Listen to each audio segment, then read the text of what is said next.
یہ نہانا، غسل کرنا، اچھی طرح سے پاکی حاصل کرنا، پانی کو بہانا، یہ کون سا طریقہ ہے؟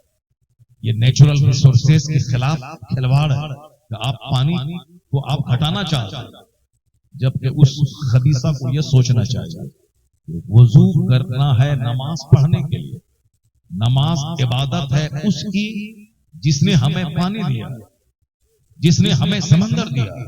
تو اگر ہم دنیا کے کام کرنے کے لیے، گاڑی واش کرنے کے لیے اگر ہم ہزاروں لیٹر پانی بہاتے ہیں، اگر ہم نے 2 لیٹر پانی دینے والے خدا کی عبادت کے لیے میں نے وضو میں صرف کر دیا تو تعجب کی کیا بات؟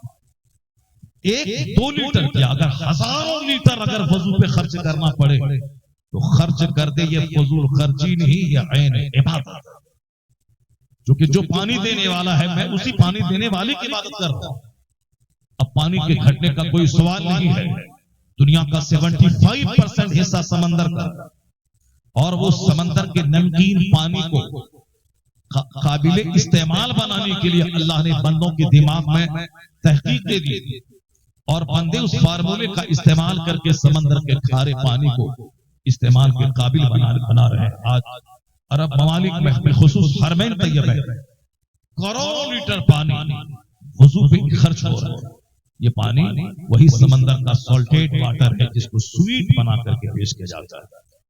سارے فارمولے اللہ رب العزت کی طرف سے بندوں کے دماغ میں ڈالے جاتے ہیں. پہلے 100 ایکڑ زمین میں کھیتی ہوتی تھی اور آبادی مختصر تھی، پھر بھی لوگوں کو چاول نہیں ملتا تھا کھانا، لوگوں قاعدے سے روٹی نہیں ملتی تھی. لوگ باجرے کی روٹی استعمال کرتے، لوگ مڑوا کی روٹی استعمال کرتے، لوگ الگ الگ علاقوں میں الگ الگ نام دیا جاتا ہے اس کو. لوگ کونی کی روٹی استعمال کرتے تھے، مکئی کی روٹی استعمال غریبوں کی روٹی، مڑوا کی روٹی غریبوں کی روٹی، مالداروں کی روٹی گیہوں کی نفیس روٹی. یہ روٹی نہیں ملتی تھی. مگر آج 1 کٹھا زمین میں سال بھر کھانے کے لیے دانے کو لوگ اپجاتے ہیں، اس کی پیداوار کرتے ہیں. یہ کون ہے؟ آبادی تھی 1 کروڑ کی، دانے کی قلت تھی، اور آبادی ابھی دنیا میں ہے 1200 کروڑ کی آبادی. ابھی دنیا میں 1200 کروڑ لوگ کم و بیش ہیں، لیکن کھانے کی وہ فراوانی ہے. ولیمہ میں دانے کی بربادی، لنگر میں دانے کی بربادی، یہ صاحب بھنڈارا میں لنگر کی بربادی، یہ ہوٹل میں لنگر کی کھانے کی بربادی. یعنی ہوٹل میں، ولیمہ میں، لنگروں کے نام پہ، بھنڈارا کے نام پہ دانے کی وہ بربادی ہے. صاحب 2-2 ہزار روپے کی پلیٹ شادی میں کھلائی جا رہی ہے، اس میں آدھی تیری آدھی میری لوگ کر رہے ہیں. پہلے آبادی مختصر سی، دانے کی قلت ہے، اور آبادی ابھی 1200 کروڑ دنیا میں ہے. دانے کی وہ فراوانی ہے کہ لوگ کھاتے کم ہیں، پھینکتے زیادہ. کون ہے جو پہلے 100 ایکڑ زمین میں اتنی فصل دیتا تھا کہ سال میں تنگی ہو جاتی تھی، اور آج 1 بیگھا زمین میں اتنی فصل وہ دے رہا ہے کہ 50 آدمی کے کھانے کے لیے کافی ہوتا ہے. تو اے بندہ، تو سوچ مت، تو صرف اپنے خالق کی عبادت کر، تو آبادی کم رہے کھلانے والا وہی خدا ہے. آبادی ہزاروں کروڑ کی ہو جائے کھلانے والا وہی ہے. آبادی مختصر رہے یہ زمین پہ وہی آباد کرنے والا ہے. آبادی خربوں کی ہو جائے یہی زمین اس کے لیے کافی ہو جائے گی. حضور نے کبھی کہا تھا کہ حج کرنے والے لوگ جتنے بھی آ جائے وادی مینا میں، مینا کی وادی ماں کے یوٹیرس رحم بچہ دانی کی طرح، جب بچہ 1 دن کا ہوتا ہے، جب وہ پانی کے 1 قطرے کی صورت میں وہ اسی بچہ دانی میں رہتا ہے، اور جب بچہ 3 kg کا ہو جاتا ہے، اس کے ہاتھ، اس کے پاؤں، اس کی آنکھ، اس کی ناک، سارا پارٹ تیار ہوتا ہے، وہ اسی بچہ دانی میں رہتا ہے. 1 قطرہ پانی کی مانند ہے تو اسی میں، 3 kg کا ہو جائے وہ اسی بچہ دانی میں ہے. تو وادی مینا ماں کی بچہ دانی کی طرح ہے کہ 1 لاکھ حاجی آئیں تو بھی وہاں رہیں، اور 100 کروڑ حاجی آ جائیں تو بھی وادی مینا میں سما جائیں. سبحان اللہ، سبحان اللہ. نعرہ تکبیر، نعرہ رسالت. علماء اہل سنت حضرت مفتی شہریار خان صاحب قبلہ، جامعہ اشرفیہ حسن العلوم فیضان علم کانفرنس، نعرہ تکبیر، نعرہ رسالت، سبحان اللہ۔ پانی اللہ رب العزت کی دی ہوئی نعمت ہے، اس غلط کام میں اس کا استعمال نہیں ہونا چاہیے۔ ہوا اللہ دیتا ہے، آگ اللہ کی دی ہوئی نعمت ہے، پانی اللہ کی دی ہوئی نعمت ہے۔ ان نعمتوں کا شکر ادا کرنا چاہیے، اور پھر اللہ رب العزت پر زبردست اعتماد کرنا چاہیے بندے کو۔ وَمَن يَتَوَكَّلْ عَلَى اللَّهِ فَهُوَ حَسْبُهُ، جو اللہ پہ بھروسہ کرتا ہے اللہ اس کے لیے کافی ہو جاتا ہے۔ آج میرا چہرہ سوکھا ہوا ہے کیونکہ آج ہمیں نوکری پہ بھروسہ ہے، اللہ پہ بھروسہ ہے۔ آج کروڑوں کا مکان آج ویران اور اجڑے، 2-4 دن تو دنیا میں رہنا، لیکن مزید ترقی، مزید ڈیولپمنٹ کی خاطر اپنے خوبصورت سے گاؤں کو چھوڑ کر لوگ مہانگروں کا دورہ کرتے، ماری پھرتے۔ زندگی کے مختصر سے دن ہے 70-80 سال، اسی کے اندر دنیا چھوڑ کے جانا۔ اب 25-30 سال سعودی عرب میں نوکری کرتے ہوئے گزر گئے، خوبصورت بچوں کے ساتھ جی بھر کے کھیل نہیں سکے، اپنے پیدائشی گاؤں میں جی بھر کے رہ نہیں سکے۔ 10-20-30 سال وہاں رہے، اس کے بعد جب ایک چھوٹا سا گھر بنایا، اس کے بعد ہو گئے 60-70 سال کے، 1 درجن بیماری لے کے بیٹھ گئے، حسرت، مایوسی، اداسی کی حالت میں 80 سال کی زندگی میں مر کے قبرستان پہنچ گئے۔ ایک ایسی زندگی جس زندگی میں پیسوں کی ہوس نے مجھے پیار سے محروم رکھا، محبت سے محروم رکھا۔ جہاں صبر ہے وہاں پیار ہے، جہاں صبر ہے وہاں سکون ہے، جہاں صبر ہے وہاں لذتیں ہیں، جہاں صبر ہے وہاں نیچرل ریسورسز سے فائدہ اٹھانے کے وافر مقدار میں ہمارے پاس وقت ہے۔ جہاں لالچ ہے وہاں سیاہی، جہاں لالچ ہے وہاں رسوائی ہے، جہاں لالچ ہے وہاں بیوی کے پیار سے محرومی ہے، جہاں لالچ ہے وہاں بچوں کے پیار سے دوریاں ہیں، جہاں لالچ ہے وہاں 24 گھنٹے کی نوکری ہے، جہاں لالچ ہے وہاں 1 درجن بیماریاں ہیں، جہاں لالچ ہے وہاں رسوائیاں ہیں۔ اس لیے مولا علی کہتے ہیں کہ جہاں ایمان ہے وہاں صبر کا ہونا لازمی ہے۔ اثر کے بغیر جسم بیکار ہے، صبر کے بغیر ایمان بھی نہیں رہ پائے گا، تو ہمیں صبر کرنا ہوگا۔ اب کون؟ جو مجاہدوں کے سردار ہیں وہ کہہ رہے ہیں، جو مجاہدوں کے سردار ہیں وہ کہہ رہے ہیں کہ ایمان کا صبر سے وہی رشتہ ہے جو دھڑکا بدن سے رشتہ ہے۔ اور آج اگر کوئی صبر کی تلقین کر رہا ہے اسے بزدلی کا نام دیا جاتا ہے، اسے صاحب بدن چوری کا، جسم چوری کا نام دیا جاتا ہے، اور بے وجہ جذبات میں آ کے پتھر پھینکے اپنی زندگی کو تباہ کر دینے کا نام بہادری رکھ رہا۔ جب ہمارے پاس یہودیوں کے بم سے بچنے کے لیے ہمارے پاس جب ایئر ڈیفنس سسٹم نہیں ہے، تو ہم نے 50,000 بچوں اور عورتوں اور بیماروں کو تباہ کرنے کے لیے ہم نے وہ قدم کیوں اٹھایا؟ جب تمہارے پاس نہیں ہے ایئر ڈیفنس سسٹم تو تم نے ان 40-50 ہزار بچوں، بیماروں، بوڑھوں، معذوروں کو تم نے تباہ کیوں کیا؟ جب تمہارے پاس نہیں ہے اس کے دشمن سے لڑنے کی طاقت، صبر کرنا تھا، اور جب اس سے لڑنے کے لیے بھرپور طاقت تیرے پاس ہو جاتی، ان کے ایک ایک وار کو تم بچا سکتے تھے، پھر اس کے بعد میدان جنگ میں سامنے آتے۔ سارے لوگ چلے گئے اور تمہاری وجہ سے وہاں ایک جو چلے گئے 50,000 چلے گئے، جو 10 لاکھ بچے ہوئے ہیں دانے دانے کو ترس رہے ہیں، بھوک کے مارے مر رہے ہیں، پانی کے بغیر مر رہے ہیں۔ یہ اور بات ہے کہ جو لوگ حالت ایمان میں دنیا سے ان کافروں کے حملے میں چلے گئے، ہم حالت ایمان میں گئے، ہم اسے شہید کہتے ہیں، ہم اسے جنتی کہتے ہیں، ہم اسے شہید کہتے ہیں۔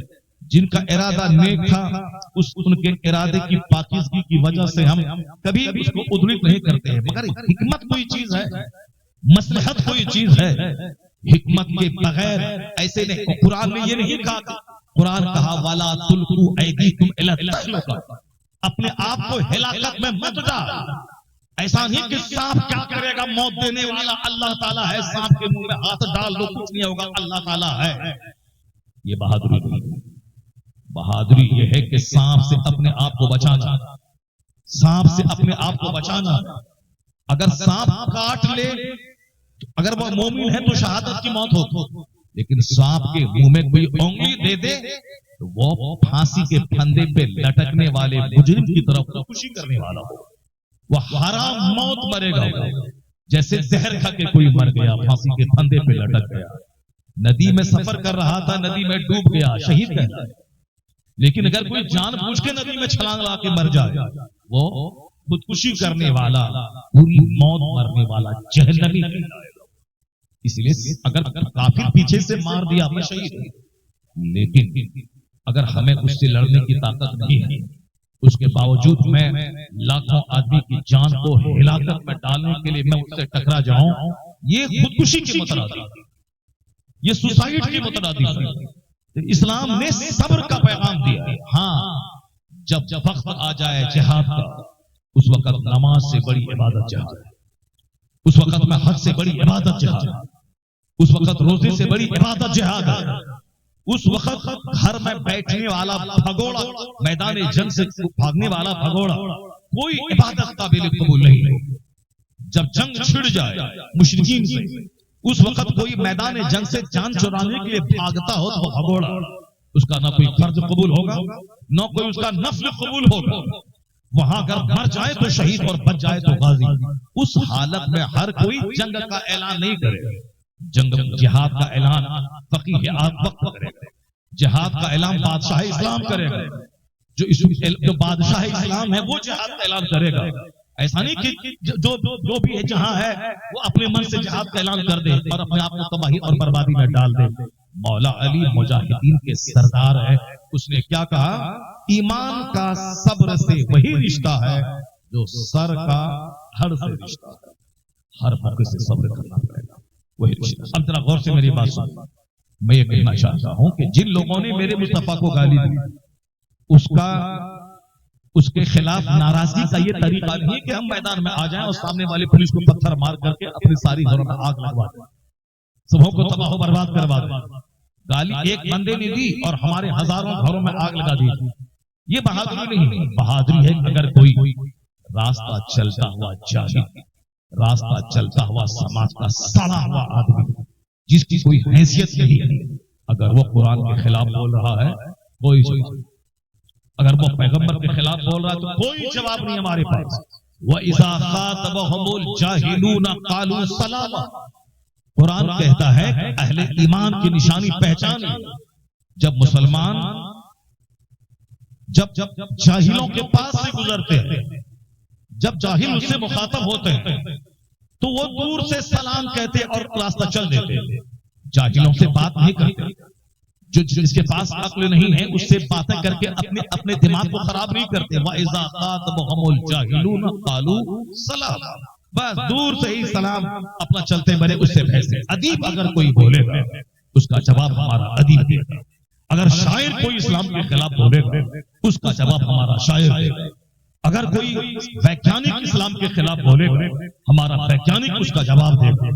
ہم کسی کی گردن میں چادر ڈال کے مسجد میں نہیں گھسیٹ سکتے، ہمارے پاس صرف ہے کہ ہم حق بات بول دیں، ہم حق بول دیں۔ اگر حق پر جمع رہنا میرے لیے مشکل ہو جائے اس وقت اجازت ہے کہ ہم حق پہ قائم رہنے کے لیے ہم جہاد سے کام لیں۔ میں اپنے گھر میں ہوں، اگر کوئی ڈکیت ہمارے گھر پہ حملہ کر دے اس ڈکیت کو مارنا ظلم نہیں۔ اگر میں اپنے گھر میں ہوں، میری بہو بیٹی پہ کوئی اٹیک کر دے تو اس وقت اس کے ڈینے توڑنا، اس کے خلاف تلوار چلانا یہ کسی بھی سنویدھان میں برا نہیں ہے۔ اسی لیے اگر ڈکیتوں سے لڑتے ہوئے کوئی مارا گیا اپنی جان، اپنے گھر، اپنے مال کی حفاظت میں، وہ بھی شہید کہلاتا ہے، اور اس کے لیے مارنا اس ڈکیتوں کا جائز ہو جاتا ہے۔ جیسے کوئی ہمارے گھر میں چور گھسے، چوری کرے، مارے، بہو بیٹی کی آبرو لوٹے، ہم کو نہیں مارنا چاہیے، یہ سب کے نزدیک بزدلی ہے۔ لیکن اگر کوئی ڈکیتوں سے لڑتا ہوا شہید ہو جائے یہ سب کے نزدیک شہادت ہے۔ اگر کوئی اپنی عزت پہ حملہ کرنے والوں کے خلاف جواب دے سب کے نزدیک بہادری ہے، یہ بہادری ہے۔ راستہ چلتے کوئی میرے خلاف بول دیا سڑک پہ مولانا ایسا ہے تو ہم پر یہ لازم نہیں ہے کہ ہم گھر سے فوری نکلیں اور سڑک پہ جا کے گلا تھام لیں اور کالر پکڑ کے ماریں کہ تم نے ہمارے خلاف کیوں بولا۔ جینا مشکل ہو جائے گا، دنیا میں زندہ رہنا مشکل ہو جائے گا۔ چونکہ غیبت کرنے والے اتنے ملیں گے کہ کس کس سے تو لڑے گا. تیرا شاگرد غیبت کر رہا, تیرا مرید غیبت کر رہا, تیرا نیتا غیبت کر رہا, تیری پرجا غیبت کر رہی, عوام غیبت کر رہے. مسجد میں جس امام کے پیچھے نماز ہوئی 90% نمازی اس امام کی غیبت کر رہے ہیں. کس کس سے لڑے گا؟ ایک کام ہے, آنکھ بند کر اور صبر کے ساتھ رہ. جو آج تیری غیبت کر رہا ہے وہی تیرا پاؤں بھی چومے گا, تیری پیشانی کو بھی بوسہ دے گا. صبر میں بڑی طاقت ہے, پیشنس میں بڑی طاقت ہے, دھیرے میں بڑی طاقت ہے. جن لوگوں نے غریبی میں صبر کی آج وہ اربوں میں کھیل رہا ہے. اگر وہ اس غریبی میں زہر کھا کے مر گیا ہوتا کہ اللہ کا کیا فیصلہ ہے. سماج کے بے شمار لوگوں کے پاس اپنا گھر ہے, اپنی گاڑیاں ہیں, میں ایسا غریب کہ میرے پاس ایک دھور زمین تک نہیں ہے, یہ کیسا فیصلہ. چلو جب فیصلہ صحیح نہیں تو میں زہر کھا کے مر جاتا ہوں. تم مر گیا, مر جاتا, کوئی پرسان حال اس کا نہیں ہوتا. لیکن ہمارے پاس خان صاحب نے بتایا مجھے پاؤں رکھنے کی زمین میرے پاس نہیں. لیکن آج ہمارے پاس اتنی زمینیں موجود ہیں کہ 8 بیٹوں کے لیے اس کے بیٹے یعنی جتنے گھر چاہے بنا سکے اتنی زمین اللہ نے ہم کو دے دی. یہ صبر کا نتیجہ, یہ پیشنس کا نتیجہ. بے شمار علماء کرام ہیں جو غریب گھر میں پیدا ہوئے, آج ان کا ایک پاؤں امریکہ میں رہتا ہے, ایک پاؤں نیوزی لینڈ میں رہتا ہے. بے شمار لوگ ہیں جو بہار کی مٹی میں پیدا ہوئے, دیہات میں, لیکن آج ایک نیتا اتنا ہوائی جہاز کا استعمال ہی کرتا ہے جتنا استعمال وہ مولانا کر رہا ہے. کیا مطلب ہے؟ صبر میں بڑی طاقت ہے, دھیرے میں بڑی طاقت ہے, علم میں بڑی طاقت ہے. ناچنے کودنے دے اسے, تمہیں اس کے خلاف تمہیں لنگوں کی طرح جواب نہیں دینا ہے. اپنے بچوں کو پڑھا دے, اپنے بچوں کو ڈاکٹر بنا دے. نیتا گیری کرنے کے لیے اپنے بچوں کو میدان میں مت لا, اپنے بچوں کو IAS آفیسر بنا دے, اپنے بچوں کو بینک کا پروبیشنری آفیسر بنا دے, اپنے بچوں کو PhD ڈگری ہولڈر بنا دے, پروفیسر بنا, ماسٹر بنا, ٹیچر بنا, بلاک ڈیولپمنٹ آفیسر بنا, DM بنا, آرمی میں بھیج, جج بنا, بیرسٹر بنا, لائر بنا, ایڈوکیٹ بنا, باکمال حافظ بنا, باکمال عالم بنا. جب تیرے پاس علم رہے گا تو اس کی تلواریں ٹوٹ جائیں گی. علم کی طاقت ہمیشہ